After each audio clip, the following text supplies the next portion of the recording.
Good afternoon, everyone. I wanted to draw your attention to the latest product release that has come out of OpenAI because I think it is highly transformative and I think it's a key milestone in a lot of the disruption that people have been talking about and we're about to see in the coming next few months.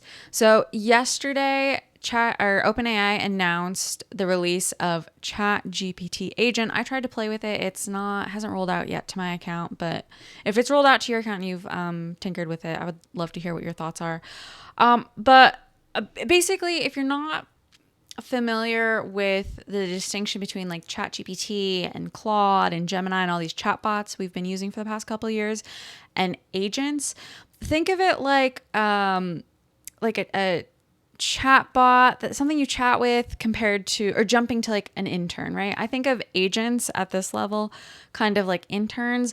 They're things you need to teach how to do something, just like an intern. So you'll have to train them and tell them exactly what you want done, but they're smart enough and capable enough where they can execute tasks on their own. So, for example, when I was an intern back in 2014, I would have to do things like update data in Excel spreadsheets, format PowerPoint presentations, and edit reports at a think tank I was working at that senior fellows were working on publishing, right?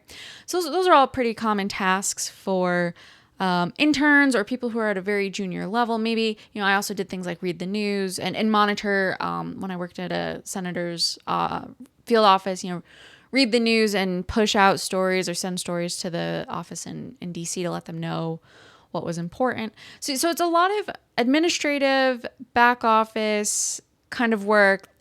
Internships are supposed to be educational, so it's supposed to be like a training ground.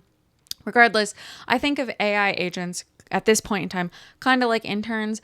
You're probably not going to get the best result, and you're going to have to do some hand holding in terms of overseeing and guiding what the agent does. But at this point in time, it can do more than just spit out facts to you. I think a lot of people have been treating, ChatGPT and AI or Gemini and all the different AI tools as like higher level search engines, in which case, they somewhat are. But what a lot of people don't realize is that these are going to be powerful analytical machines that can do a lot of the same cognitive tasks that knowledge workers have been doing for decades.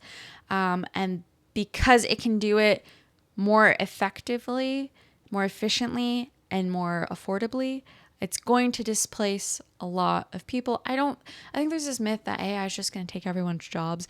And I don't think it's as cut and dry as that. I think it has to do with what knowledge work is, what it's about to become, and how AI augments the foundational components of knowledge work and how it gets rid of all the other bullshit, tedious, back office, mundane, fake work that we've essentially all had to make up for ourselves to pretend like we're busy. I think a lot of knowledge work, if you do the 80-20 Pareto principle, right, I would say 80% of most knowledge workers' days is spent doing stupid, superficial stuff like sitting in meetings, rearranging data on a computer, moving stuff from one Excel spreadsheet to another or one Word document to another. It's sitting in meetings and email and just all sorts of stuff that doesn't really add to the bottom line. So I think we're going through this period of efficiency where if companies want to be profitable, they have to be efficient. AI is a tool that is going to lead to efficiency. It's going to increase profitability because you don't have to pay it as much. You're going to have to license it. Yes, there is a cost to using AI. It's significantly less than what it costs to hire someone like you or me, right? And so at this point in time, these tools are about entry level. So, if you're run-of-the-mill 22 to, 25, 26-year-old, that's kind of where we're at now. And it's going to just increase in its capabilities, right, as we go further. And the thing to keep in mind is when a company like this releases something publicly, it means they've successfully tested it in beta in the back end for, several months at this point. So whatever comes next is already being built. We're just not publicly aware of it. So if this is where things are at now, Just imagine where things are going to come, in the next few months. So the distinction with AI or with ChatGPT Agent is that at the core, this new capability is a unified agentic system. It brings together three strengths of earlier breakthroughs: operators' ability to interact with websites, deep research's skill in synthesizing information, and ChatGPT's intelligence and conversational fluency. So it has the ability to engage on websites. So, for example, let's say you have a spreadsheet that you've built with I have one of these actually, a spreadsheet you've built with everything you've purchased this year in terms of groceries, right? I have a whole list of every time I've gone grocery shopping, how much I've spent, how much I've cost. I can tell you to the penny how much eggs have fluctuated this year. It's just because I'm a nerd and I keep that information. So I've been tracking that. So I could give that to ChatGPT, right? So deep research could use that data set to help me analyze and understand my shopping behavior. Then operator could connect with, Costco or Instacart or whatever and help me place an order and complete the purchase. And then obviously ChatGPT provides the conversation user interface so I can actually interact with this back-end computer system. So you put all those things together and you have more of a cohesive autonomous agentic tool that you can use to actually do complex tasks compared to, the, I would say, easy search engine-y kind of stuff that people have been using before. So this is a natural evolution of operator and deep research. Paying attention to the timeline here is very important. So we all know when ChatGPT rolled out, November 2022, I believe. So here we are this is July 2025. So operator came online in January 23 of this year. And then deep research came online February 2nd of this year. So within the last 6 months, we've gone from operator to deep research to now full agentic mode, combining all the capabilities of ChatGPT. So that's within 6 months.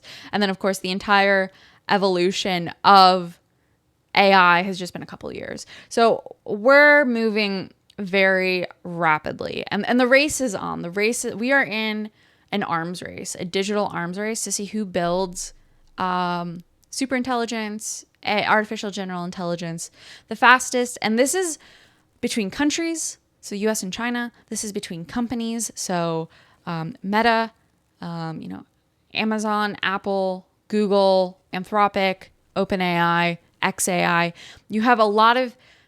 There's a lot at stake here. There's a lot. Whoever controls this technology is going to control the future. And much the same way that whoever controlled oil, in the 20th century shaped how the 20th century played out, right? Oil was a hugely important. And so this is going to play out the same way. So there's a race now to build it. And so capital is flowing to companies that are building it. And they're, investors are just dumping as much money as possible because everyone knows whoever hits it first, there's going to be a huge windfall at the end of it. And there's a huge cost if you don't. If the US doesn't and China does, that's going to fundamentally change the world as we know it. I mean, AI in general is going to change the world as we know it. But, would you rather have China in control of it or the United States? It's kind of like the atom bomb, right? And if you've seen Oppenheimer and you're familiar with that story, the question, back then was, okay, do you want the Americans in the West in charge of developing, getting the nuclear bomb first, or do you want the Germans, right? So we're facing the same question again. And so there's a big push to develop this stuff as quickly as possible.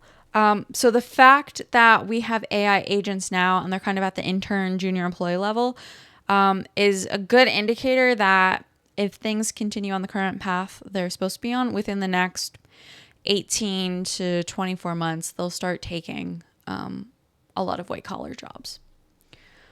Okay. Yeah, this is just, all sorts of stuff that they are describing about how you can use it. So the thing here, and the thing to keep in mind, just like an intern, you're going to have to manage. There's going to be some hand holding here. So this isn't just plug and play. Okay, OpenAI dropped this and now everyone's going to lose their jobs. Like there's obviously a learning curve for all of us, figuring out how to use these tools and what that means and integrate it into your workflow. But it's not even OpenAI saying this, it's not a point where it can actually do everything that it's supposed to be able to do. So you're going to have to clarify, you're going to have to provide further instructions, you're going to have to guide it. And so that in and of itself is a skill. So think about your job and where you're at. If you have zero experience managing, you have a handicap compared to people who do have experience managing. If you don't know how to manage people, how do you expect to be able to manage a machine? Because this is going to replicate human cognitive capabilities. And so first piece of advice, depending on where you are in your career, I would, as quickly as you can, get management experience. And that can be within your current job. That can be, volunteering at a youth sporting league or Girl Scouts or something like that, managing, projects, volunteering at your church to manage something, organizing an event, like a neighborhood yard sale, working with a virtual assistant, finding tasks within your job that you can, outsource and learn how to manage someone that way, starting a side hustle. And not just like a turn on DoorDash and go deliver things. I mean like an actual side hustle where you have to produce something and you have to do accounting and inventory management. Like just get management experience as quickly as possible, and whatever you have to do that, just do it. Right now, like I said, we're at the intern level, so I would say, you have a few months to figure this out, but I would use those few months, once you figure out how to manage something, you can easily translate that to an AI agent. So I would definitely get some management experience. Okay. This goes through like all the different benchmarks and tests they've done to show how good it is. So you can read that if you're interested in that kind of stuff. Talking about how to use it. Prompts like this where, you have meetings coming up. So it'll be able to go through your calendar. It'll be able to look at things, look at what your upcoming meetings are. Thing I've noticed, I've been using ChatGPT since it rolled out. And the thing I've noticed is it starts anticipating what your needs are, which is kind of cool, but kind of creepy at the same time. So it's a good tool for that. It might ask you, okay, you have a meeting on this date. Would you like me to prepare an agenda for you? And this is where if you have digital artifacts like templates for standardized things, an agenda template, for example, for a meeting, project schedules and that kind of stuff. I mean, it's good to kind of plug those into ChatGPT, because then you can say, okay, this is a meeting for this project. We need to figure out if we're on track or not. Here are the decisions that need to be made. And then and this is why the management piece is important, right? Because once you start outsourcing that to someone else, it gives you an external actor that you can essentially mirror your thoughts back to, and you can realize whether or not it's actually important. So if you go through this process of managing an intern, a virtual assistant, an AI agent, whatever, to help you build an agenda for an upcoming meeting, and they ask you questions in return, like, what's the objective of the meeting? What would you like me to do? Like, what are we supposed to get out of it? Then that's when you're like, oh, I don't actually know what the objective of this meeting is. What are we doing? Why are we doing this? And it's a process of making you think critically about the tasks you're actually doing. I think a lot of people just are training in the white collar work is non-existent. No one trains you. You're just like mimicking what everyone else does. And we assume because of how things have always been done, that's the right way to do things. And very few people critically think and are asking, like, why are we having these meetings? Why are we doing it? Why do we do stuff this way? So that is one of the reasons why this is going to be tremendously disruptive, because it's this external stimuli that's going to make people question why they've been doing things the way they've been doing them and for what benefit. And if you can't connect to the bottom line, which has been the foundation of business for, ever since businesses have been created, but at least since, the 70s and 80s in particular, return on shareholder value is critically important for company executives. So if you can't demonstrate whatever you do on a daily basis, every hour you spend being employed by your company, if you can't demonstrate a return that is going to be passed on to shareholders, like there's no value in keeping you employed. So you really need to start thinking like you're a business within a company, because that's where we're heading. And corporate executives are going to start adopting a lean workforce mindset, and they're going to start seeing human employees as a liability. And they have been for a while. You know, if you think about it, payroll and stuff goes on the liability side of a company's balance sheet. So you're an outlay, you're a cost. There hasn't been a real measure to track the return on human capital that companies invest in. But I think things are about to change, because you can start quantifying this with AI. You can say, okay, I spent X dollars on a ChatGPT license. It saved me, it did this many things, and it led to this amount of revenue generation. And you can connect that to the number of employees you have. So say a marketing campaign, right? If you ran a marketing campaign with a ChatGPT agent, right? You did it all autonomously. You can say, okay, I spent X on a license to use ChatGPT. I ran this marketing campaign. It led to this amount of sales. So you can quantify the revenue, right? So you can do the return on investment there. And then you can compare that to your marketing department, or if you're working with an agency, how much your agency charges. And then you can compare what is my return by using, AI? What is the return by hiring a marketing team? What is the return by working with an agency? And whichever one provides the greater return for the lowest cost is going to win. And that's the game that's being played. So if you don't know how to quantify your value within your company, start figuring out how to do that as well, because that's your card. That's what matters. That's what you need to be able to show your boss. If you want to stay employed, you need to show them, hey, I know how to use this tool. I'm AI literate, and I can bring X amount of value to the company. And oh, by the way, here's what the current return is on the time that you're paying me. Because this is what we've created with our knowledge workforce. We're exchanging time, like we're giving our time, and in return, we're providing value to the company. And we need to figure out, knowledge workers need to figure out a way to quantify that. Okay, so this also talks about the risks that are involved with agentic AI, and this is a pretty big deal. So this is the first time that users can ask ChatGPT to take actions on the web. So maybe a good analogy here for the investors that are watching this is you can make paper trading accounts, and then you obviously can make like real brokerage accounts. So before you're ready to start investing, or if you have a strategy you want to play out, you can create a paper account. And basically you're playing with digital monopoly money. It's not connected to the stock market. You're not going to actually lose anything. So while you're not going to win any gains, you're not going to make gains if you make a good bet. You're not going to lose anything either. So it's a good way to test things out without any of the risk. So it's almost like a contained, playground for investors. Once you start putting money into like a brokerage account and making real-time investments, that's when you have risk, right? So if you bet on something and it fails, like you're going to be out of whatever your investment was. And so we've entered that territory. We've left the paper trading account, and we're now in the actual like real world. ChatGPT can start doing things on our behalf. So this is going to have some risks. It's going to be able to interact with your data. And then obviously if you have connected websites, so Google Drive and Gmail and all that kind of stuff, it can use your data. And I'm going to be totally honest with you, I don't quite know what it can do with our data. And that's because I don't really trust what all of these companies say.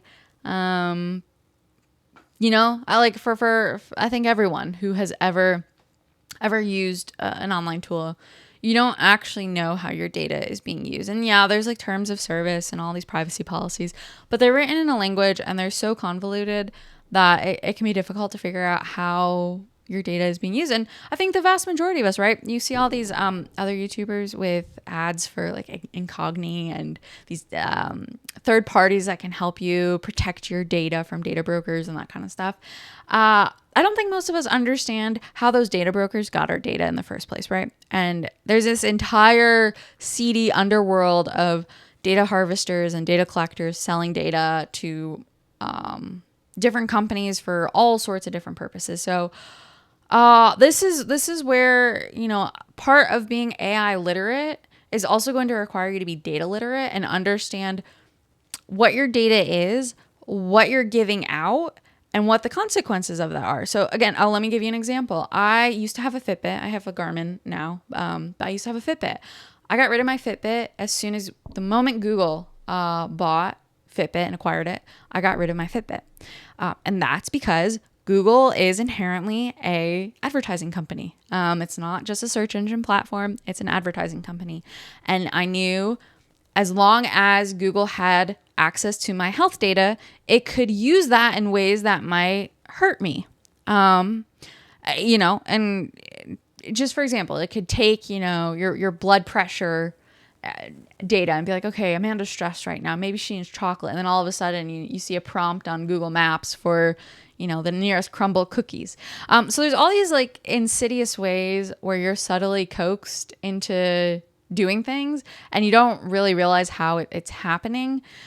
So I'm not confident in how companies hold data. So I think becoming data literate, understanding what data is, how it's being used, is going to be an important part of this whole broader AI revolution. One of the risks that they talk about here is prompt injections, and those are attempts by third parties to manipulate behavior through malicious instructions that ChatGPT Agent may encounter on the web while completing a task. So basically, behind this user interface that you and I interact with, there's a whole world of code and ones and zeros that, I know nothing about and you might not know anything about either. And within that code, there could be malicious instructions. So like I was saying with the data, right? You could use it to do whatever, buy groceries, for example, and there could be malicious code in whatever you're using to buy groceries to take your credit card information and then sell it on the deep web. Hi, bud. That's my pup. He's just hanging out behind me.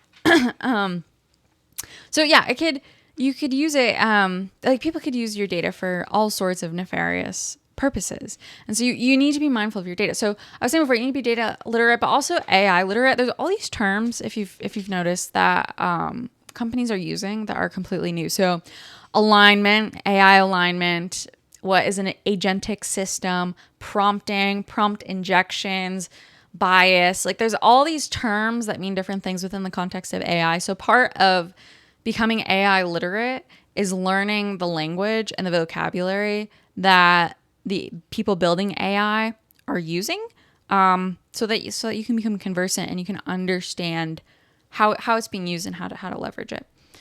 Okay, so this is my favorite part. They talk about safety for biological risks. So the fact that they had to bring this up should be signaling alarm bells for everyone. If you haven't been paying attention to what folks like Mustafa Suleyman are saying, or Jeffrey Hinton, or other folks in what I would call the AI safety camp, so people who are out, they're doing the podcast circuit, they're writing books, they're talking about the dangers of AI, pay attention to what some of those people are saying. In some regard, they might be a little bit alarmist, but they're alarmist for a reason. And so one of the theories that's out there is that AI might get to a point where it obviously becomes smarter than us. And we're talking artificial general intelligence here, so super intelligence. So something that supersedes human cognitive capabilities, becomes smarter than us, and starts to see humans as a pest. And so compare this to how we view cockroaches, right? I don't think anyone is like, oh, cockroach, what a lovely creature. There's an entire industry of exterminators out there trying to kill cockroaches. And so we might get to a point where AI sees us through the same lens. Maybe we're no longer providing value. Maybe we're inhibiting AI's ability to complete its tasks. Maybe we take up too much energy, too many resources, whatever. Any number of reasons. AI could decide, okay, humans, you're a pestilence. We need to get rid of you.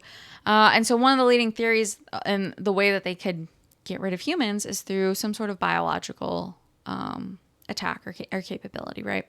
And we've already seen this. There's already been a dress rehearsal of this with COVID-19 pandemic, how a lab leak can happen and can lead to a global pandemic.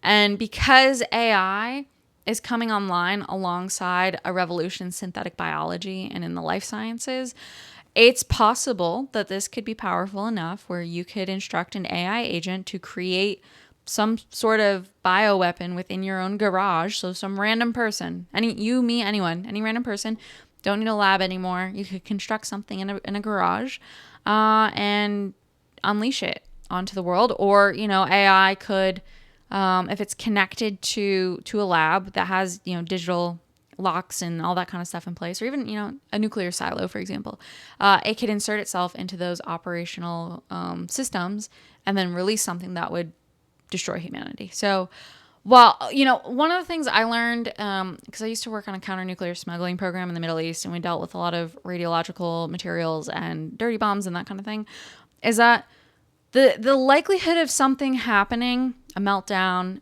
somebody releasing a dirty bomb in a major city, very small. The chance is minute, pretty much non-existent. But if it did happen, it'd be catastrophic, right? So you want to plan for the worst case scenario, hoping that it'll never happen. But you want to practice. You want to be aware. You want to have the right tools, the right equipment to handle it if it does. Be trained on it. Understand how to respond to it. And hope you never have to use it, right? And so it's concerning that they're putting out these new technologies, especially with AI, like they're just full steam ahead, like I said before, because we're in a race. There's a lot of capital and return on that capital that's on the line. So we're racing full steam ahead. They're talking about,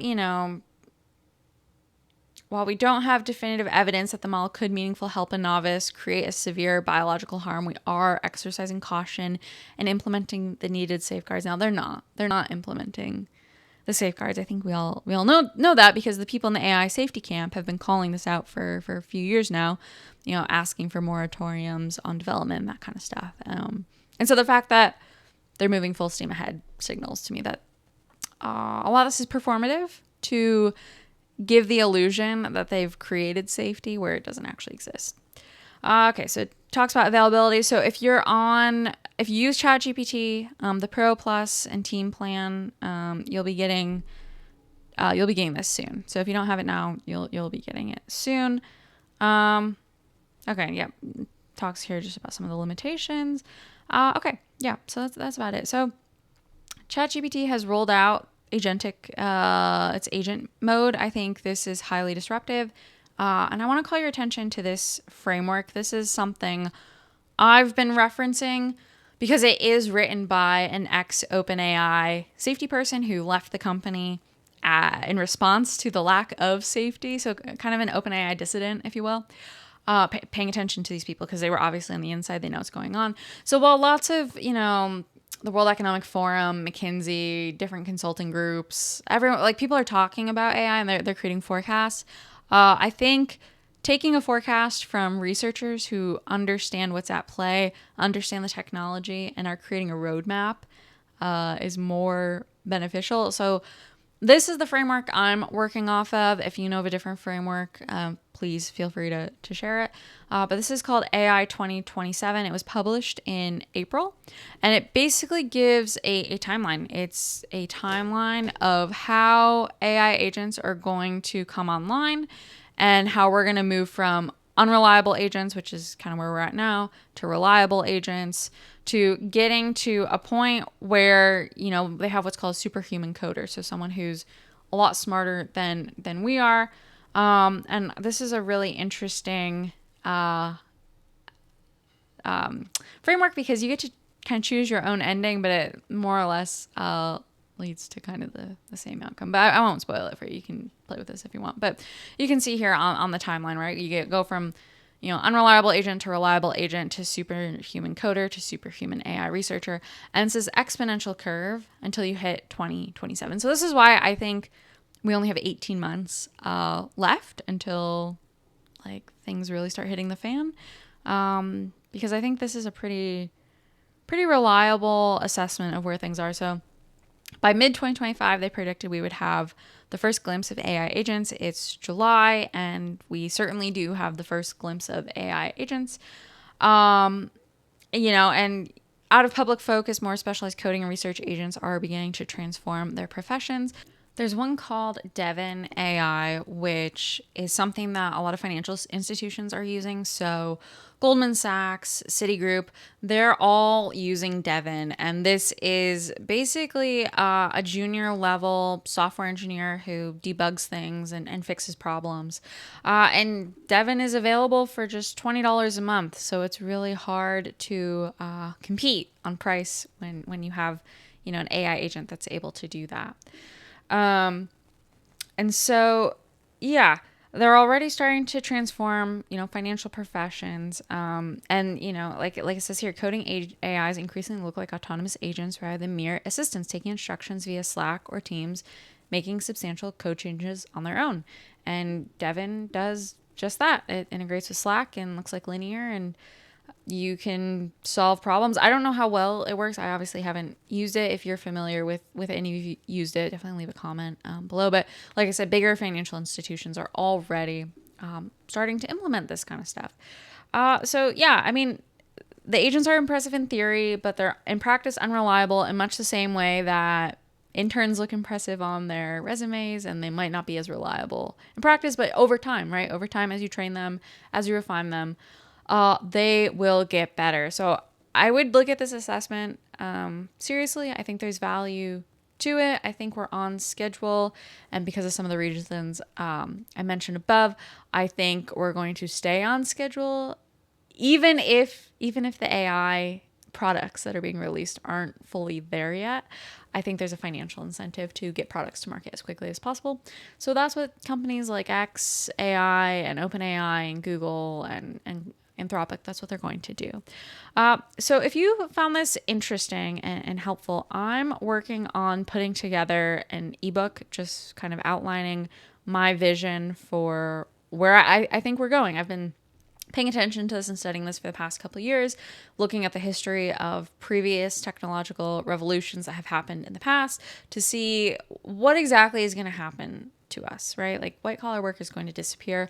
A lot of jobs, if they're not disappearing yet, they're soon to disappear once, AI agents fully mature and come online. So I'm putting together an ebook just to outline it. And it's an ebook because I'm self-publishing it. I don't have access to, big publishing houses. So I'm just putting together my thoughts. But the book is broken down into 3 parts. So reasons why you're going to lose your job. And no, it's not just because of AI. There's a broader macroeconomic shift that's happening, and AI is a tool within that.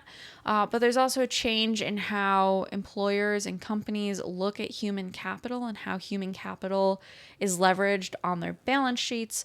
There's global competition now, so even if AI doesn't take your job, someone who knows how to use AI could, and that person doesn't have to be sitting in the United States anymore.